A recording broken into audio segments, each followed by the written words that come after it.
বিশেষ একটা সমস্যা নিয়ে আজকে কথা বলবো, সেটা হলো মস্তিষ্ক দুর্বল। এটা মানে ছোট থেকে বৃদ্ধ মানুষ, মানে শুধু ছোট বাচ্চাদের মস্তিষ্ক। বিসমিল্লাহির আলহামদুলিল্লাহ ওয়াসসালাতু ওয়াসসালামু আলা রাসূলিল্লাহ। সম্মানিত গাইস, বিশেষ একটা সমস্যা নিয়ে আজকে কথা বলবো, সেটা হলো মস্তিষ্ক দুর্বল। এটা মানে ছোট থেকে বৃদ্ধ মানুষ, মানে শুধু ছোট বাচ্চাদের মস্তিষ্ক দুর্বল শুধু তা নয়, অনেক মানুষ ইয়াং গেছে দেখতে তাই খুব সুস্থ দেখা যায়, খুব সুন্দর দেখা যায়, খুব স্ট্রং বোঝা যায়, কিন্তু তার মস্তিষ্ক দুর্বল।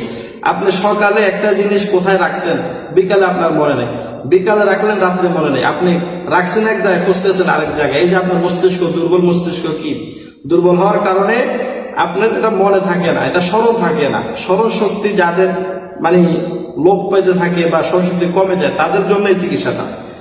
তো পবিত্র কোরআন কারিমে একটা সূরা আছে, ছোট একটা সূরা, বেশি বড় না, ওই সূরাটা জাফরান দিয়ে লিখে এবং আরো কিছু নিয়ম আছে, ওই নিয়মগুলো মেনে যখন আপনি 41 দিন পর্যন্ত এটা আপনি খাবেন, পানি দিয়ে ভিজে খাবেন, একটা নিয়মে গোসল করবেন, আল্লাহ রহমতে ইনশাআল্লাহ আপনার যে মস্তিষ্ক যে দুর্বলতা, আল্লাহ তাআলা এটা কাটাই দিবে ওই কোরআন আর আমলের বরকতে।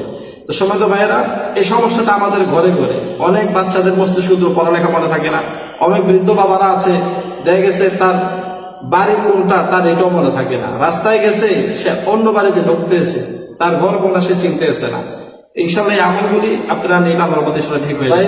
এই সমস্যাগুলির সমাধান যদি আপনারা নিতে চান, মস্তিষ্ক মানে সবল করতে চান, তাহলে ইনশাআল্লাহ আমাদের সাথে যোগাযোগ করবেন।